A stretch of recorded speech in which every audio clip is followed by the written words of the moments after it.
So, what are we drinking today, Maria? So today we are drinking the Daughters of the Rainbow seven Chakra Blend for alignment and balance. And you said it was delicious, right? Oh my God, it's so good. I mean, it's really, really yummy. This is the first time I've tasted it. And the thing about Maria's teas is I can't always tell you what's in it. And I don't care.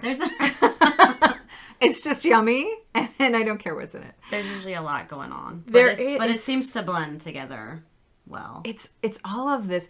I love, so I'm not a really, I'll be honest with y'all, I'm not really a tea drinker. I find tea boring, generally. And the very first time Maria made tea for me, I was like, oh my God, it's so complex. There's so many layers of flavors and it's delicious. And I love that about it because it's not just black tea with some orange in it or it's so layered and complex and so freaking yummy and all organic, which I'm all about that. Right. So we're going to have several more blends, but this is our first feature blend that is actually for sale now on the website at Yes. Peace in the Forest. Peaceintheforest.com. It is available. But this one has hibiscus, butterfly pea flower, blueberries, lavender, marshmallow root, skullcap, and calendula. And it's all organic, like you said. So, yeah. And so this is for balancing. What does it do for our chakras? She's drinking. Hang on. Just aligns our chakras. So I should be like good to go the rest of the day. Yeah. Get those energy centers like all flowing in the right direction. Each ingredient for each different chakra. So, yeah. So I happen to know this about Maria. She has this shelf of herbs. It's quite envious, actually. And she goes and she picks this and that and puts it together. So I know you did your research about this. Which ones are good for what? How much of it's intuitive and how much of it is research? Well, I feel like most of the time I blend from intuition. And so I started actually researching ingredients even more now that I'm creating, all these different blends. But before that, there was very little research and just intuition. Cool. But yeah, but now I'm working on a whole, what did you call it? The book? Grimoire? Oh, yes. A grimoire of herbal tea recipes. Right. So I have I'm doing all the research on each herb, each flower, if it's feminine or masculine, what planet rules it, and all of that stuff. So I'm actually learning a lot while in this process too. Awesome.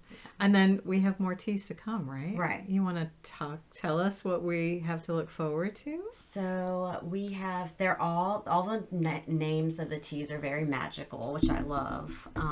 Like we have one that's for, called Ruby Slippers. That's for, menopausal symptoms, menstrual symptoms. So it's like a really fun name. Excellent. There's a bunch of different ones from everything from like, wellness and cold and flu symptoms, but then fun stuff like there's an enchanted dream one to help you have magical dreams and get good sleep. I'm trying to think. I know we're going to be trying out the Yellow Brick Road next week during our meditation. What is that one for? That one, I believe, is for journeying and abundance. Ooh, how perfect. Yeah, it is perfect. Awesome. So, yeah, and several more blends coming. So, stuff to look forward to. Excellent. So, what's been happening this week? So, tell me. You've been not feeling all that great. Oh, yeah. I fought it for like a week. I was like, nay, I am not getting this cold that everyone else has. But I finally broke down and got it. And so, yeah. And you had a really good perspective on what actually getting sick at the end of the year is. And I do. And this came from, oh gosh, I don't know, whenever the pandemic was. You know how I am with dates. One of the winters. Right at the end, I got really sick, like right before the holidays, and I was sick all the way through the end of the year. And I thought to myself, wow, okay, my body really needs to cleanse. And I just looked at it like that. And I rested and I, ate the foods I needed to eat and took care of myself. But I really focused on when I was sneezing or coughing that I was detoxing. Right. And I was like really letting the energies of whatever was going on over the year, whatever was in my body that did not need to carry forward into the next year, was getting out of my system. So I actually used it as a tool instead of letting it sort of get me down or God, I'm sick like everyone else or whatever. It's so easy to fall into that. It's Most so people easy, do. especially when a lot of people are sick. And I believe so much that sickness is about mind space, right? Where is your head? If you're like, oh, it's cold and flu season, I'm going to get sick. Well, guess what? You're going to get sick Exactly. because that's where your head is. And where your head is where your energy goes. And so that's why I decided when I got sick, I was like, well, let's detox. That's great. Let's get it all out. And I remember going into the year feeling sort of refreshed and renewed and not clawing my way into the next year, but like, okay, I feel like I got rid of a lot of things. So I know I mentioned that to you. I'm like, you're just detoxing, girl. Get it out. I know. I love that perspective because I had that mindset of like, I'm not getting sick because everyone else is, and I'm like very conscious of that, but then it happened anyway. And so when you said that, I was like, well, it must be necessary. Yeah. I must need this right now to get this out of my symptoms. And we're in retrograde right now, so I'm like, once we come through, that I think we come out of Mercury retrograde the first of the year. Yeah.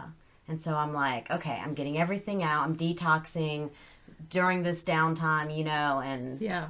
be ready for. There you go. Yeah. It's such an important thing to be willing to release, to let it out, to let it go, if you're going to get sick. Plus, you think about our environment is so toxic. We need to get sick to get it out of our bodies, Yeah. right?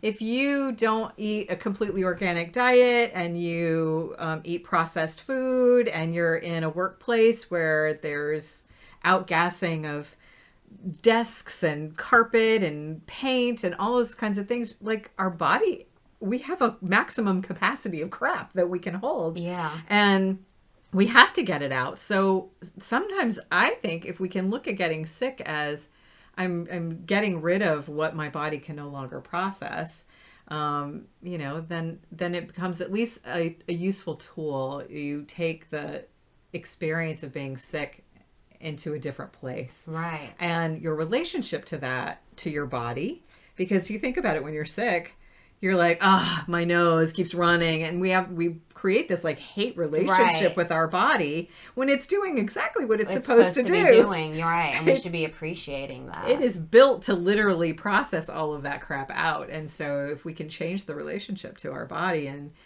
thank you, body, for getting, handling this illness and removing it from me. I appreciate it, right? That really changes the relationship to illness and sickness and what that looks like for you. And, I don't get sick very often. Years in between sicknesses for me. Because I do eat predominantly organic and I don't eat processed food and I Right. live on land with fresh air and I don't work in an office situation. So I'm very fortunate in that. And also I know that it's all in the mind. If I believed I was going to get sick, I would get sick. Right. So I know we've talked about that before where I think about a year or so ago when we first started working together, and I was like, yeah, I think I said I get sick every year about this time, and you were like, that's a story. yeah. And now I'm like, that's a story. And it's not my story. That's right. Well, it can be if you want it to. Right. It certainly doesn't have to be. Yeah. We get to choose. That's right. We get to choose and say, yeah, I'm not getting sick. It doesn't matter that everyone around me is sick. Well, you all bought into that story, That's the choice, obviously, we get to make. But if you're going to get sick, think of it in a different way and see if that doesn't change your relationship to the season, to your body, to what it's actually meant to do. Right. Yeah, so you're on the mend. I was definitely sick shorter than normal. I had 2 really rough days and then so maybe like 4 days as opposed to like a week or sometimes longer. I had that nature day where I went out and sat with the trees and Felt sat by better. I actually felt better the very next And day. it didn't go into your chest at all. Mm-mm. Yeah. So, I mean, and that's And all that tea. well, yeah. I was drinking hella tea. Well, because I'm creating all these blends, and so I'm sampling all this stuff, and yeah. So I've definitely got my herbal fix, which I mean is good. Like I don't take any medicines or medications. It's all like herbal. So You took no cold medicine at all. no, Good for you. absolutely not even not aspirin, not anything. Wow. And you only had it 4 days. That's amazing. That's something to think about, Right. folks, that you can change your relationship to the seasons, to your body, to what illness means or does for you. Yeah. Right. And like you said, even when you do get sick, just have a different mindset, take care of yourself, and it doesn't have to be as drawn out and long and dreadful as we make it. For sure. Yeah. Awesome. Well, I'm looking forward to our next tea. Do we want to drop a hint? Do we know what we're going to try next? I think the next tea is going to be the Yellow Brick Road. Awesome. Yeah. So we'll tell you all about it next time. That's right. So, what do you think of when I say the word alchemy? Well, initially I go straight to science and like the scientific aspect of alchemizing and being an alchemist, but we're not in science class. Definitely not. And we're not scientists. In science class. Definitely not a scientist. Yeah, I tend to go towards the magical anyway with anything and the mystical. And to me, it's always had this sort of allure, mystery, it's secretive and what does it mean? So I've always kind of been attracted to it, but not in a way that I studied it in school Right. or really knew very much about it until recently. Same. I don't think I really knew much about it until recently. And the magical aspect is what we're going to be talking about today. Absolutely, because, not scientists. No. So the actual definition says, the medieval forerunner of chemistry based on supposed transformation of matter. It was concerned particularly with attempts to convert base metals into noble metals or find a universal elixir, which that's kind of magical. Elixirs are very magical. Yeah. I don't know why. Maybe because it has an X in it? I don't know. I looked up a definition of elixir and it says magical or medicinal potion. And I'm like, look, there's magic right there. Absolutely. Even in the like scientific aspect, there's still magic. Okay. But again, we're not talking about science. No. So let's talk about what other definition you got there. The other definition that I got says a seemingly magical process of transformation, creation, or a combination. And I think that's really what we're focusing on. Interesting. Transformation and So I have a definition here by Kim Kranz. If you're not familiar with her work, she creates the Wild Unknown oracle decks and guidebooks. And I recently got her Alchemy book, which I am obsessed with. And so this is not a cool. paid for advertisement. No. She doesn't know we're talking about her. I get nothing out of it. And I tell everyone to get one because this is an amazing deck. But her definition of alchemy is the perspective that everything physical, and I mean everything, has a corresponding resonance in the mystical realm. In other words, the sacred, the mystical, and the mundane, the physical, are not separate, but rather they are inextricably linked. Through their pairing, the imagination is activated, allowing innate wisdom to express itself through symbol, image, language, and operation. And I just love this idea of merging, melding, understanding there's a correspondence between physical reality and the mystical spiritual realm. And that's really what interests me, this transmutation, transformation that we experience as humans if we're on the road to growth. right. Yeah. Yeah. um, So this, obviously getting this alchemy deck really began a journey for us oh, yes. into discussing it and talking about it. Right. And I think one day we were talking, and I'm like, I'm totally an alchemist. And Oh, yeah. Maria was like, what is it? Me too. I want to I want to do Yeah. that, right? Yeah, you were so inspired by the deck in the book, and when you said that, it got me thinking like, "Oh, well, I'm an alchemist too." Yeah. So, it made me think of this story where I think it was probably maybe like 3 or 4 months ago when I had a suppressed memory come up uh, of childhood trauma, and it was this thing I completely like hid away.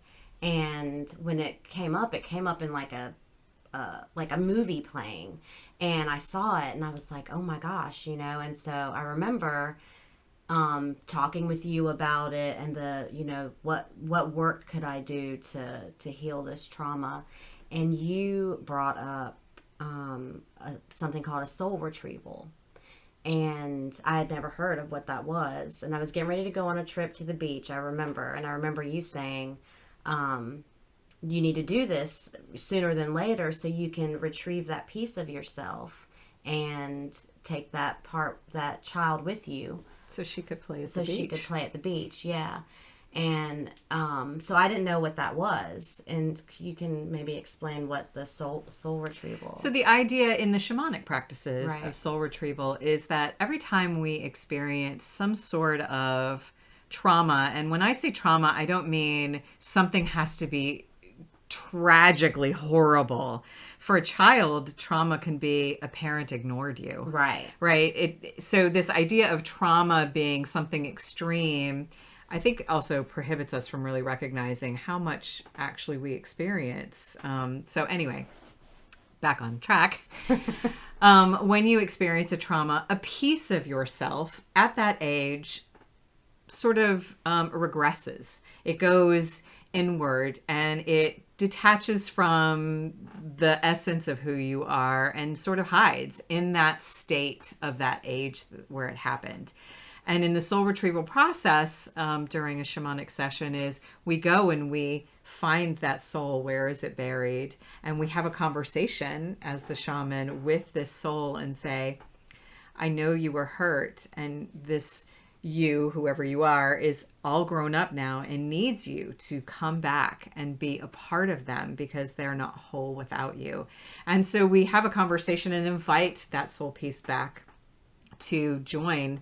And sometimes they have gifts or medicine or a message for the person, and they get reincorporated back into the person as they are. And it's always fascinating because when that happens, often your ideas and perspectives on things will take on a sort of childlike or more innocent, less jaded, less critical Right. viewpoint, because you now have this piece of you that doesn't have 20 or 30 years of cynicism built up. Right. It's innocent, and it's like, oh, I actually like that thing that you don't think you like, or what have you. So anyway, that's what a soul retrieval is. Right. And in that case, it was important for you to call that piece of you back to you. Right. As I recall, she wanted cookies. Yeah. So I was driving to the beach, and thinking about all of that you told me, and that whole retrieving that piece and the inner transformation and all of that, and I was so excited to do the work, and I was driving and it instantly happened. So Which is amazing. I don't know that most spontaneous people can do this. spontaneous soul retrieval happened while I was driving. It was 45 minutes of wait, what just happened? But I was driving, but it was happening. And so in my trauma, I'm not going to share all of the traumatic experience, but there was a part where I was actually locked in a closet and asked to find cookies, and I couldn't come out of the closet until I found the cookies. So when I was having this soul retrieval, I walked up to a closet and opened the door, and I found this small child, and it was, myself. And and she was all coiled up and very scared, and I picked her up and I held her for what seemed like a very long time, just comforting her. And when she uncoiled herself finally, she said, "I have something for you, and it's always been here waiting for you until you were ready to receive it." And she handed me the cookies. And it was just this like magical moment. And then, after that, the rest of the journey was us like playing together and getting back, reunited with each other. And that's when I realized, after I realized what actually just happened, like, wow, that was so amazing, and how it just happened. But the rest of that trip, like something else, I think it was that night. Well, when I got to the inn, first of all, I remember telling you, I walked in and I felt amazing, and it was this cute little inn that no one was running. You just checked in yourself, and in the kitchen there was a little plate that had cookies on it, and it said "Help yourself." And I was like, "Oh my gosh, you can't make this up." I think that's truly an example of where the physical and the spiritual met, yeah, and merged together, because your retrieval was a journey type of experience, not literally opening a closet door, but in the mind's eye and psyche, bringing that child back. And then, but in the physical world, a cookie was waiting for you. Right. See, that magic shit. Right. And then that night, I just was going to take a nice bubble bath. I had my crystals and my candles and everything. And I had this complete other life memory that really explained, I'm not going to go into detail because I told you all about it, but my purpose, and made clear a lot of things in my life right now at the time. So I felt like doing that inner transformative work. And then once I did that, like even more like happened and came through. So that's when I was like, yeah, I'm an alchemist. Yeah. I'm doing, exactly, this magical internal transformative work, Yeah. To an alchemist, everything matters. Right. All the ingredients, right? Our thoughts, our actions, our beliefs, the material we're working with, our intention, our energy, all those pieces and parts are the alchemist's material. Right. And they matter. And it asks us to observe what can be observed in the moment, right? In that moment when this child needed to be reincorporated, if you will, what she needed was some cookies to be loved, to be played with, right? And I think that's really the work of this journey as a human, is to be present with what you've got, not looking for the goal always, or being ahead of yourself, or even looking behind. It's about, what are the materials I have to work with in this moment, and knowing them really, really well. Right. So that then you can transmute. And that's really the work. Right? That's the work. And the laboratory is life. Laboratory is, here we are. We're having this human experience. We're having this life. What are my materials? Where am I right in this moment? And working with that to transmute it into what is next for you, what you want next. And it's the cyclical thing, right? It's the Ouroboros. It's, as one door opens, another door opens, another door opens, another door opens. There's no end of the doors. It's an endless, cycle of doors. But that is the work. And I have really, unconsciously, or not unconsciously, unknowingly, have lived my life as an alchemist, always in that state of growth and what is present to work with right in this moment. Because past doesn't matter, forward doesn't matter, future doesn't matter. What do I have right now that I can look at, and what does it mean to me in this moment? Right. How do I transmute? And I've just been learning over the past year to really do that. Even with emotions and things that we don't consider to be, pleasant. We still take those because those are the things that we have at the moment, and everything's energy, right? So we can transmute or transform those into anything that we want with, taking that energy in. Absolutely. And I think if we can look at things like that, right? If everything's energy, and I take this moment of that is seemingly horrible or traumatic or hard or feels like a struggle, I can transmute it if I put my energy into it. Right.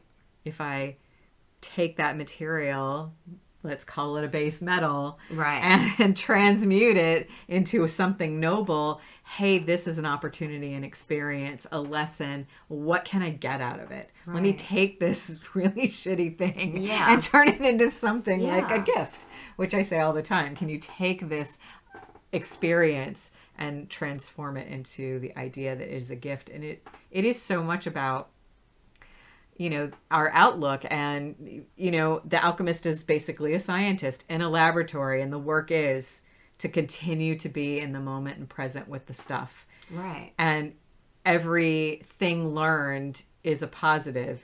It's not a failure. It's a way not to do something. Right. Einstein said how many times he learned how not to make a light bulb, right? And there's power in that, because if you can take that energy, even of something that's not desirable, and transform it into something desirable, then you're fueled by, things that other people avoid. Yes. You're actually, as an alchemist, you're taking that energy and using it as fuel. Yes. Yeah. I love that. Yeah, Kim also says, this is a quote from her book, alchemy cannot be located, it must be experienced. And I think so much of our culture feeds striving for this end goal, striving for this thing. It's very material, it's very outside of ourselves. And that isn't this journey. This journey is about experience. It's about being in that moment, right? It's not something we achieve down the road. If I work hard enough for the man, or if I do this enough, or if I please everyone else, somehow I'm going to be rewarded. Right. That's so many people are in that mindset. Yeah, that's not the work. No. The work is for you in the moment, and it must be experienced, and the growth is for you and not for everyone else. Right. Yeah. And everyone can do it. Everyone can be an alchemist. Absolutely. You just gotta put in the work. Absolutely. I love the idea of alchemy and the laboratory and the work. And for me, even though I'm not science minded, I don't like math. I don't either. I don't do math. I don't like math. I'm okay at math, but I don't like to do math. That logical sort of thing doesn't, A to B to C to D is not my normal way of doing something. No, me either. And I think this idea of the laboratory and experimenting and trying and mixing things, and what happens if I do this? Okay, that didn't work. What happens if I do this? Right. Okay, and like playing in that sort of space of exploration really appeals to me. And I think as people, if we could look at life in this more laboratory sort of way, right, and understand that we are the work, not outside of us, not the job, not the career, not the right, family. We are the work. That I think we could really shift how we move through the world, how we function, and how we actually interrelate and have relationships, because we're all focused on making better versions of ourselves, or growing and learning and experiencing. There's this self-awareness that comes from being in the laboratory and doing the work. Right. Definitely. So I wonder what they think of alchemy. The transmutation of whatever. Yeah, it can be anything. And like I said, anyone, it seems kind of intimidating maybe to some people. I mean, not to me, or not to us, but I could see how people could be intimidated by it. Sure. You know what I mean? But it's like that story I was telling you about, the circle of friends. Mm-hmm. And this is such a cute way of like, actually you helped me see this, but I think I was working with shame and guilt. Was it shame and guilt? I think. Mm-hmm. But those are so, like, you don't want to, deal with those things. You kind of want to, like, brush them away. And I think you told me, they need to be expressed, they need to be felt, and seen. And so I had this vision of, like, me with a group of friends in school and, like, the cool kids hanging out. And I've got, like, optimism and happiness and all of these great friends in my circle, and seeing guilt and shame sitting on the sidelines, like, just outcasts and sad and lonely, and just kind of welcoming them into my group and letting them be seen and expressed, even if it's just that one time, and then giving them a makeover. And that's how I, like, envisioned it. It's like incorporating all of those things, but then transmuting them into something else. Where you're all a circle of friends instead of and now it's outcasts. Right. Yeah. That is really the work. Transmutation of thoughts, of processes, all kinds of things, of the subconscious into consciousness. We have so much running the show below the surface, but if we're in the laboratory doing the work, looking at the materials we have, what's happening right now, then we can shift that. We're aware.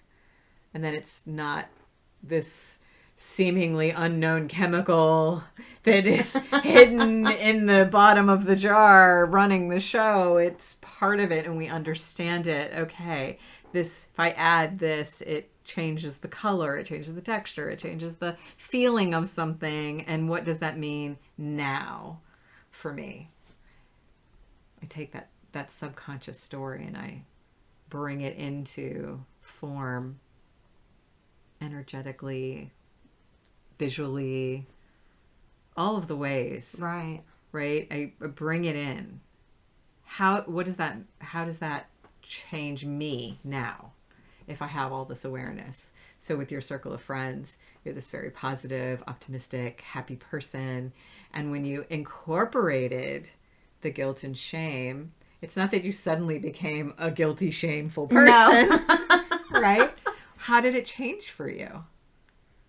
Did it deepen things? I mean, how was that experience? What did it change for you when you did that? I'm sure it did. Like, I've just grown as a person, and now I'm able to see those things, and when they arise, those emotions or circumstances or whatever it may be, whatever the material is, I know that I can take it now and incorporate it and use it as fuel, and not,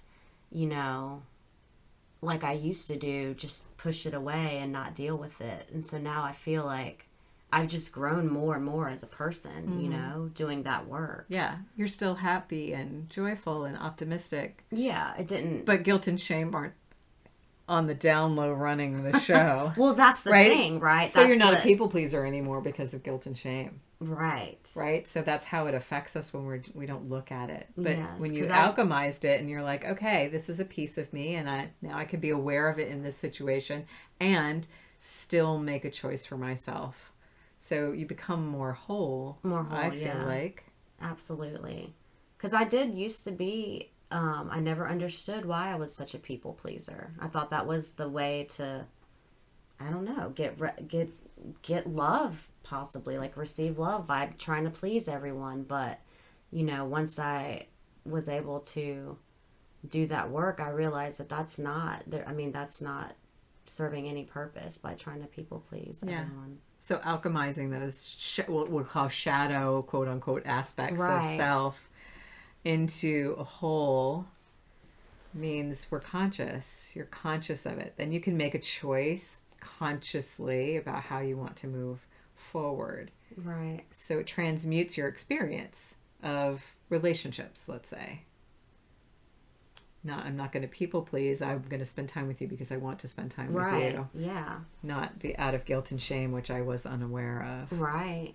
And that's a lot of, that's absolutely right. Like, a lot of times we don't understand that they're underlying and running the show, and we just have to bring them up, let them express themselves, and then, transmute that into something more.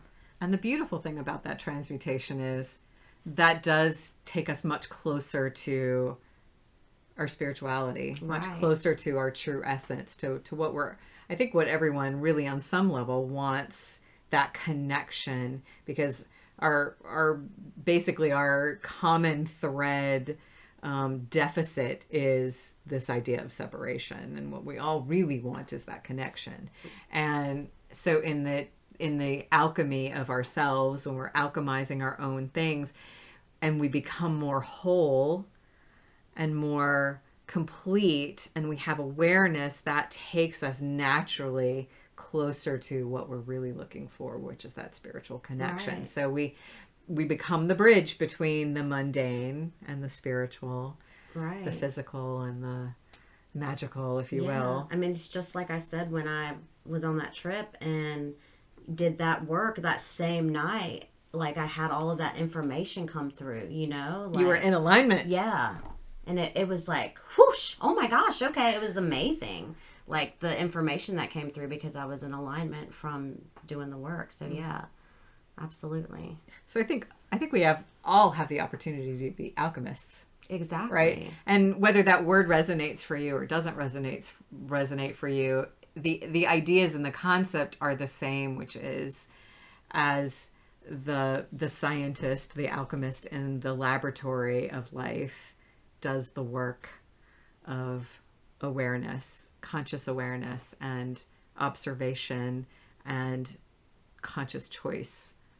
And that brings us closer to that spiritual side. Yeah. You got to get in the lab, though. You got to get in the lab.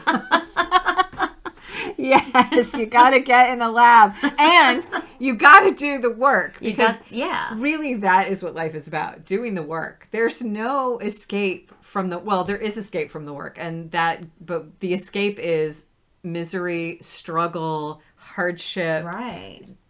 Misalignment. Pushing further and further away from your path and what you're meant to do, and that connection, like you said. Yeah. So I believe if you really want that ascension, you want to grow, personal growth, spiritual growth, anything in that you need to choose to be the alchemist. You can call it something else. You can choose to be the alchemist and get in the laboratory and do the work. Do the work. So many people think, especially coming to like healers and guides, and so many people think that we're just gonna, it's a light switch. Yeah. Here, let me fix that for you. Yeah. And that's not how it works. That's like not how it you works. actually have to do the work. Yeah. Well, I always say to my clients, we do this together. Right. Because, sure, can I remove some heavy energy? Absolutely. Can you pick it up the minute you walk out the door? Absolutely. Yes. Right? Exactly. It is a collaboration. Any kind of work that you do with someone is a collaboration. You have to be willing to say, okay, I have this base and I'm feeling good. Now, what takes me out of that? What's in my way? You get in the laboratory and you do the work. Observe where you are. Okay, I'm in this place and this feels good. What am I doing? And how can I continue to replicate this? Right. Or expand on it and make that grow? And when it gets out of alignment, all right, what's going on? We have to be willing to do the work. And the good news is that once you start to do the work, it gets easier. It does. Just for instance, saying like, I had that spontaneous soul retrieval. Well, most people would probably be like, what the heck? How, right. That's not common. That's it is doable, but it's not common. And then that's also like, the work that we can do for other people. Mm-hmm. You could walk them through the process of the soul retrieval. But my point being, once you do put in the work and you continue to grow and you're in that laboratory constantly, then things like that do happen. Yeah. The rewards are great. The rewards, yes, definitely. Well, it's not really a reward, but what we really want, what feels good, what brings us joy and alignment and puts us on the path of purpose. Nothing can beat that. And you can't buy that. You can't work in the wrong direction for it. No. You can't work to somebody else's goals and get it. the only way to get there is for you to do the work, for you to observe yourself. And we can't compare either, because just like people might be going, oh my God, I want to do a spontaneous soul retrieval. I'm not sure I could do a spontaneous soul retrieval. Like, it was just the timing. It was like the perfect alchemical mix of things in that moment for you. Right. I might never do it again. But it was because you were willing to do the work. You were in the laboratory. You were conscious and paying attention. Right. And so it happened. Occasionally we invent the light bulb and things. Yeah. That happens. And the more you, like you said, the more you're in that space, the more you're willing to do it, the easier it does get. It is work. They call it work for a reason. It can be hard, but it is always simple, and that's just to pay attention, observe. I mean, the initial, when the trauma resurfaced, I was like, oh, I don't want to do this. I don't want to do this. Stop. Yeah. Forgetting that. Yeah. How can I distract myself? But once I embraced it and, like you said, did the work, then it was amazing. And then I was like, ooh, what other traumas can I heal? This is fun. And I was like, I don't know. Most people aren't like that. Yeah. I think I told you that, and you were like, yeah, I don't. But I was like, what else can I heal? Yeah. Which is true. She does do that. Now, that doesn't mean it's easy. I mean, it's painful and hard. You've had several things that have come up that have been really challenging and hard. And I have myself, like, big decisions that have to get made. And it is hard. And I'm willing to do it. Right. Because I know that on the other side of it, I feel more aligned. I feel better connection. My intuition gets louder. I have connection and understanding, and I can do my work for everyone else to an even higher degree, a purer degree with less baggage and crap in the way. And so it's always worth it. Even in the moment when it's hard, I know it has a purpose. It has a reason. And that's the important thing to try to see, is that even when you're in the moment and it's hard, if you can shift that perspective and get out of the mindset of like, this is too much, this is too hard, and just, know that great things are coming because of the work you're putting into. Yeah. You can't quit. Yeah. Because then you just have a lab full of broken bottles and shit everywhere. You have an explosion waiting to happen. You can abandon the lab. Like, yeah. I know, I just picture all this, like, stuff blowing up and and you just running away from it, like... The hair is standing on end. There's bottles and potions and shit everywhere. It's a disaster. Yeah, you can't run away from it. It doesn't clean up by itself, right? Nobody's coming to clean up your lab for you. No one is going to clean it up for you. Yeah, you stay and be patient and observe. Yep. Use all the materials, everything that you're given. You just take it and it all counts. Work with it. Mm-hmm. All of it counts. I know for so much of my life, everyone's always like, "Oh, you're an optimist. You're so positive. You're always so bright and bubbly." And I've come to learn that it's like it takes everything, every emotion, every aspect, not just the happy and the good ones, Yeah. So the alchemist also creates their experiences for a reason, right? We create our reality. We create our traumas. And that's hard for a lot of people to hear. That is. It's really hard to hear that we create these things, but it's because the soul, who is not attached to the trauma, wants to learn the lesson, wants to grow, wants to expand, wants to have that experience so that it understands, right? And so if we can objectively, and I use that word loosely, if we can objectively look at our situations as understanding we've created this for a reason. It is for us, not against us. Right. And what do I need from that, right? So somebody who's been abused really, really, really wants to learn strength and empowerment and courage, and wants to be able to say, no, nobody gets to take advantage of me. Nobody gets to treat me like that. Right. And it seems like a really harsh way to learn something, right? Why did we choose such Right. a shitty way to learn it? Oh my God, this is not fun at all. And we do. We want to have all of the experiences. And you have to have the experience. It's like... Right. We don't learn from observation in that way. We can't watch somebody else have an experience and know what that feels like for ourselves. Yeah. It's like signing up for school and you just like, I don't know. Somebody else takes the test for you. Yeah. And then it's like, oh, I got an A on that, but you didn't experience it or do it. So you actually did. You know what I mean? It's you like, don't know the information. Cheating. Right. Yeah. So, yeah, you actually have to have the experience, no matter how hard it seems. It's like you said, you chose this to learn and grow, and it's beautiful, the alchemic process. It is. Yeah. Opportunity. The work is an opportunity. Yeah. If we can... And I always kind of stumble over using the word work because... Well, it just doesn't sound like fun, does it? Right. That doesn't sound like a good time. I don't want to do that. But when I look at it in the context of this, working in the laboratory, and the laboratory is my life, and I'm the alchemist, and then it shifts my perception of work and how I feel about that word. And you can also use, you have opportunities. You go into the lab and you find what opportunities you have. Right. I like that. So instead of, if work is really hard and that you can't get past that, the programming of what that word means, right, then look at all of our experiences as opportunities. Because they're opportunities to learn what you do and do not like, or want and don't want, and then we get to choose. That's right. And just picturing yourself in a laboratory, it just sounds like cool. Oh yeah. Like I got a cool lab coat. Yeah.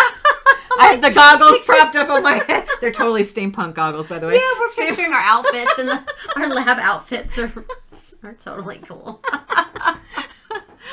All the beakers everywhere. Yeah.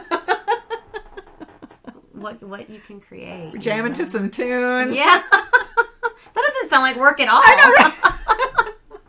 That sounds awesome. So create your own laboratory. I love that. So, play. Get into your imagination space. I think we don't spend enough time in that creative space. We have been so conditioned against creativity. Get into that headspace. What does your laboratory look like? Yeah. So if you're going through a problem, you're having some sort of struggle or opportunity is what we're going to call it now. Opportunity to learn and grow and do something. Get into your laboratory. Think of the different components, your attitude, your emotions, your thoughts, the other people involved. Think of them as ingredients in your lab. In the lab, and what needs to go and what needs to stay. What happens if you mix these things, or if you look at it in that way of sort of, I guess, subjectifying your components, your materials. It may make it easier for some people to get into that. What does your lab coat look like? What are you wearing? Do you have goggles on? Yeah. What color are the elixirs and potions? Yeah. And, maybe this person who's giving you a hard time is a muddy brown. Yeah. And you're trying to get to this beautiful crystal lime green color. What needs to be mixed together to... I'm totally going off on you can tell the artist in me is coming out. Colors have entered the picture. Right. But that makes it more magical than more, I have to go do this work. Yeah. It's like I can go do this magical process of figuring things out in my lab. Yeah. I love it. Instead of manageable, it's magical. Yeah. There you go. Oh, changing another word. We're all about changing the words. Which leads us right into our next thing. So I hope this random conversation about alchemy helps you kind of shift. I mean, that's what we're here. How you're looking at life. And if you think of yourself as the alchemist, and life as your laboratory, and the work as all the components and materials and pieces, and does that shift things for you? Are you able to look at life as a more playful Right. experience that you actually have control over. Because I think that's the other piece. If you're in the lab and you're the alchemist, Then you are in control. Right. Right? At least you get to determine what you're taking out and adding and putting in, and Right. you're doing the work so that you have the power back, right? Instead of everyone else is controlling everything. You're in the lab. So maybe that shifts some things for you, or allows you to just see the work in a whole new perspective. So Marnie, what do you have for us in the language laboratory today? I love that we're still in the laboratory. For real. It worked out so well. It did. It won't work out this well the same way every time. So I decided to start with the very first word that this sort of was birthed on. Mm-hmm. And that is the word vulnerability. And for me, it's a really, and I think for most women, to be honest, it's a very triggered word. And, Brene Brown talks about vulnerability and the importance and makes it all sound really flowery and lovely. And I think the concept of being open is really important. Right. So I do agree to an extent. However, I think the vibration of the word vulnerability is so charged. I don't know a woman anywhere who hears the word vulnerable and doesn't cringe. Right. It doesn't immediately start to go, what are you going to do to me? Mm-hmm. How are you going to take advantage of me? I'm now scared. I am unsafe. I feel endangered, right? Absolutely. Because that is the culture we have been raised in. And this trauma lasts for, generations and generations. And so, yet the idea of being open and honest and willing is all really still very important. And so I was actually, I think it came about, well, you and I were talking about it. And then like the very next day, I was able to use it with a client. And what I did is, instead of saying vulnerable, or she was actually talking to me about being vulnerable and open, and I could see her tensing as she used the words. And I said, let's change that word. Let's change the language. Let's change the vibration. What if instead you said willing openness? And she's like, oh my God, I love that, right? And so I now consciously use this when I'm working with people. I say willing openness, because then it is a choice. Right. I am willing to be open with you. Right.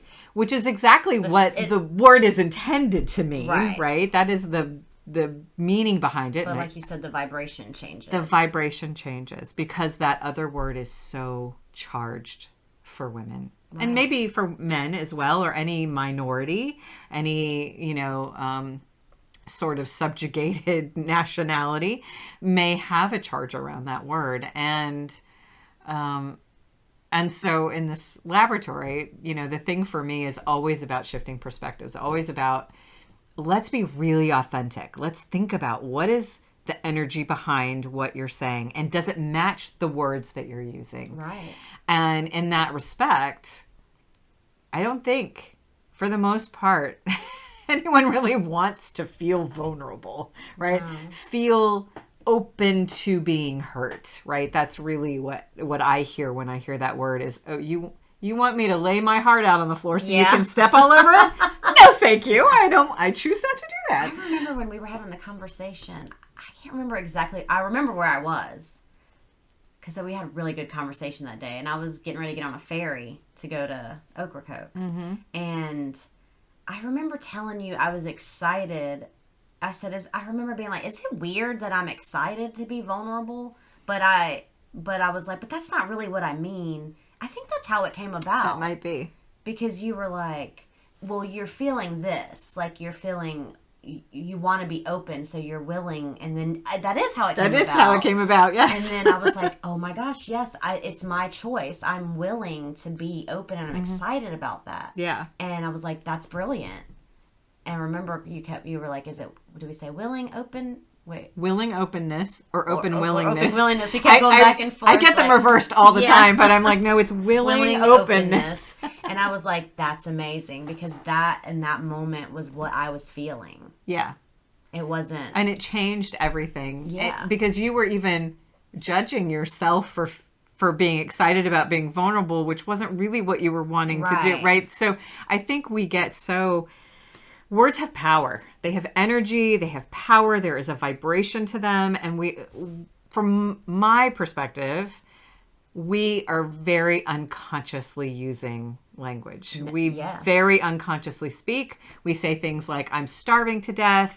You're killing me. Mm-hmm. We use language like that all the time. Why would you say those words? Young people say now, I'm so dead. Oh my gosh, that's terrible. I'm so dead. And that's how they say that they're laughing so much. They're laughing. Yeah. Yeah. I'm dead. I'm weak.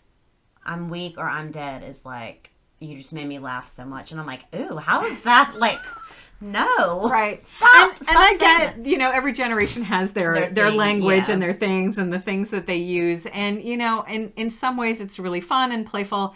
And also it has power and energy. Has power, yeah. And for me, I cannot live in this unconscious spoken way. I choose my words very carefully. Right. You taught me to do that. Very conscious of what I'm saying, and the words that I'm using represent what I actually feel and what I actually mean. Like thinking it through. Yeah. And if you don't know the meaning of that word, then I will explain it to you, right? But the English is so funny. When maybe this happens in other languages as well. I don't know, because I do not speak any other foreign languages. Me either. So I don't know. But I know particularly in English, we use a word and it has 15 different meanings sometimes, depending on the generation, depending on the context and all these kinds of things. And so we tend to bastardize words, and they don't mean the definitions, or they're used in a different, often derogatory way. Right. Except for fat became cool at some point. Yeah. I don't really get that one either. That was really cute. The other day, my daughter and her fiance were over, and she said, I feel really fat. And he said, PHAT. Like, he turned it around on her, like, you're actually beautiful right now. And I was like, that's sweet. That is sweet. Yeah. And maybe changing the spelling of the word makes a difference when it's written. But not when it's spoken. Right. Because there's not an air bubble above your head that has the letters spelled out differently for you. And that's why you decided to create this language laboratory. Yeah. Because we can shift I challenge people to be more conscious of the words they're using and watch how it shifts how you feel. Right? If you're constantly complaining, guess what? You're going to feel like shit. You're right. 100%. If you're using words that don't really represent what you're meaning or what you're feeling, especially what you're feeling, then you're out of alignment. You're not living in integrity with what you mean. And so the universe is going, all right, well, I'm just going to send you some random shit because you're not in integrity with what you really mean. So if you're not getting what you want out of life, look at your language. What are you actually asking for? What are the words that you're using? And are they reflecting back to you what you want? Right. And if they're not, change your language. And that's why they call, like, spells and spell casting, it's spoken word. There's power in it. Absolutely. Well, prayer, same thing. It has power. And so I really encourage us to stop using the word vulnerable until the energy of that word has changed. And I don't know that in my lifetime it will ever change. It has so much attachment, so much baggage attached to that word. So much. It feels like an unsafe word, not like a pleasant word, right? Or a willing word. But shifting it to willing openness, and see if that doesn't change how you feel about a situation, particularly in relationship. It's used a lot in relationship, being vulnerable in a relationship, which is really about being honest and open. Let's say those words instead. I want to be honest and open, or have a willing openness in this relationship. Right. And see if that doesn't feel better to the person who's speaking it, really. I mean, I know it instantly when we had our conversation, it instantly shifted for me. You know, just having that, like you said, you have a choice to share and be open. And I've had the opportunity to shift that language several times in sessions, and the relief that I see on the client's face says it all to me. Right? This isn't something I personally feel. I know we all carry it. We might not all be conscious of it. Right. But we carry the history and the weight of it in our DNA, and you know, it's there. And when you can see the shift in language literally change the way a person holds their face, the way they're holding their body, the way their energy feels, and it shifts, it's phenomenal. And so we urge you guys to try this. Yeah. You know, replace that word and do it for other people, and see what you notice, see the change in people when you use that word versus vulnerable. Yeah. Yeah. Definitely. And let us know what you think, and there'll be more words to come. Definitely. I got to change a lot of language, people. There's a lot of language shifting that needs to happen. Yeah. But since that's where it began, that was the Maria's, another of her many trips, was the catapult to this idea. We decided that's where we would begin the conversation. And you know, going back to the previous subject of alchemy, if you walk into that laboratory with a willing openness, right, the work feels different, or the not work, but the opportunities feel different, because you are arriving with a willing openness to see, observe, and shift. Exactly.